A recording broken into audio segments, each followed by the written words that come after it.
Quand on parle d'orgue, vous devez probablement penser en premier lieu à l'instrument de musique.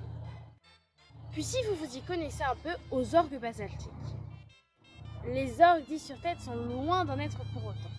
Plutôt unique en son genre, ce site naturel de la Catalogne française présente un ensemble de cheminées de fées, une structure géologique dont l'ensemble fait penser à des orgues. Essayons de comprendre comment s'est formé ce site unique. Je m'appelle Marine Maillot et pour l'IOGS, l'Union internationale des sciences géologiques, je vais vous expliquer comment cette structure rocheuse s'est mise en place. Repartons 5 millions d'années en arrière au Pliocène.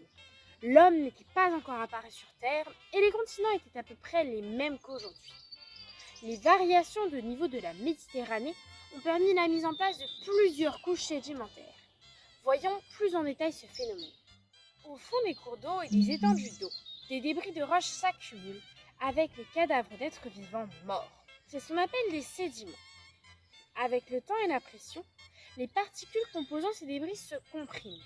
Elles se réarrangent puis toujours sous l'effet de la pression, leur nature peut changer. L'eau qui s'est infiltrée influence ce phénomène. Ces paramètres physiques et chimiques donnent lieu à de nouvelles roches à partir de ces sédiments. C'est ce qu'on appelle la diagenèse. Celle-ci peut donner lieu à différentes roches comme le calcaire et l'argile qu'on retrouve toutes les deux sur le site des orgues dits sur Terre.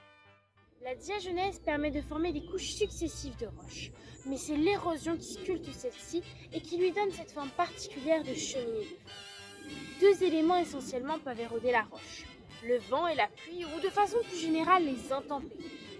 Celles-ci vont arracher de petites particules de la roche. L'érosion peut être modélisée avec du sucre et de l'eau. Il s'agit d'un modèle, donc d'une simplification du réel. L'érosion a en réalité lieu sur plusieurs milliers d'années. Comme vous pouvez le voir ici, l'eau dissout partiellement le sucre. C'est ce qui permet la formation d'un relief, les cheminées de fées dans la réalité. Certaines roches s'érodent plus difficilement que d'autres. Elles restent donc en place. C'est ce qui permet la formation de cheminées de fées. Les roches qu'on peut voir aujourd'hui sont celles qui ont résisté à l'érosion par le passé. De nos jours, ce phénomène géologique a toujours lieu. Ainsi, ces structures évoluent en permanence. L'érosion est un phénomène lent. Pour le cas des cheminées de fées des orgues dits sur tête, il n'est pas suffisamment avancé pour permettre de séparer celles-ci, comme dans Las Baldenas en Espagne, où une seule cheminée de fées se reste dans le paysage.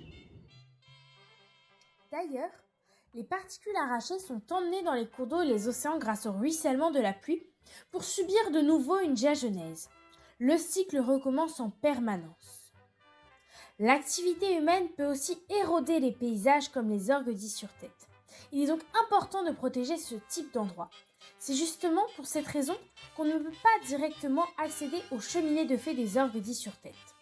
Vous pouvez les observer depuis une arène sableuse à côté, qui devait par le passé être composée des mêmes roches que celles des orgues, ou sur des chemins balisés, qui permettent la préservation de la vue surprenante des orgues.